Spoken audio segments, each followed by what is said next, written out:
গরম ভাতের সাথে সর্ষের তেলের ঝাঁজ আর দিদিমার হাতের সেই আর মাছের বেগুন চচ্চড়ি, মনে আছে সেই স্বাদ? আজ সেই গ্রামীণ বাংলার হারিয়ে যাওয়া দিদা ঠাকুমাদের রেসিপি তোমাদের জন্য। তাহলে চলো আমার রান্নাঘরে। আর মাছের 3টে ছোট ছোট টুকরোকে লবণ হলুদ মাখিয়ে রেখে দিয়েছি। আর নিয়েছি বেগুন। এই লম্বা লম্বা গোল গোল বেগুনগুলো হলে সবচেয়ে ভালো হয়।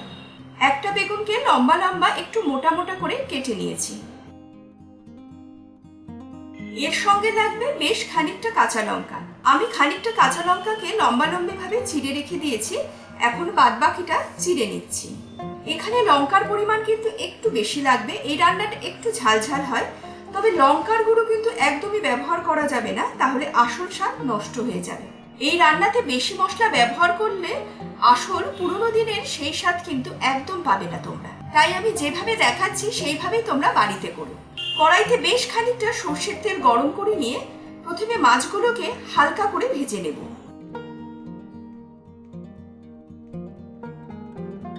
এই রান্নাতে মাছগুলোকে কিন্তু একদম হালকা করে ভাজতে হবে।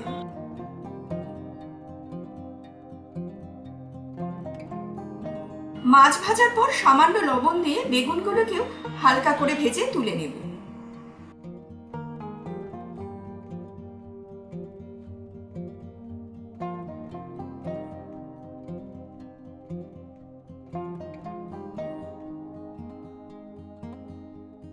বেগুন ভাজার পর কড়াই থেকে অতিরিক্ত তেলটা তুলে নিয়ে 2 টেবিল চামচের মতো তেলের মধ্যে দেব ফোড়ন, কালো জিরা আর 2টো চেরা কাঁচা লঙ্কা। বাদ বাকি লঙ্কা পরে ব্যবহার করব।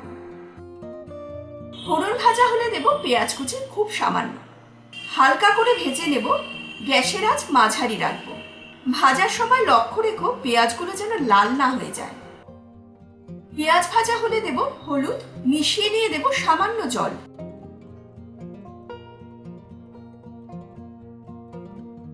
এবার হলুদটাকে খুব ভালো করে কষিয়ে নেব তেল না ছাড়া পর্যন্ত।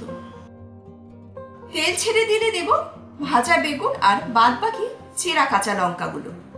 আলতো হাতে মিশিয়ে একটা ঢাকনা দিয়ে রাখবো মাত্র 2 মিনিট। গ্যাসের আঁচ কিন্তু একদম কম থাকবে।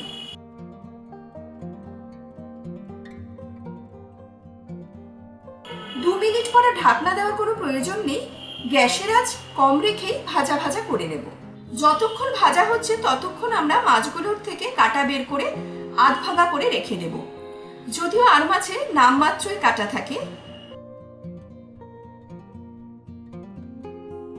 এবার দেব মাছ। আলতো হাতে সবকিছুকে মাঝারি আঁচে ভাজা ভাজা করব।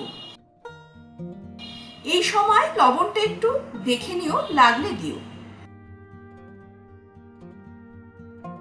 ভাজা হয়ে গেলে গ্যাসের আঁচ বন্ধ করে দিয়ে দেব 1 চামচের মতো কাঁচা সর্ষের তেল।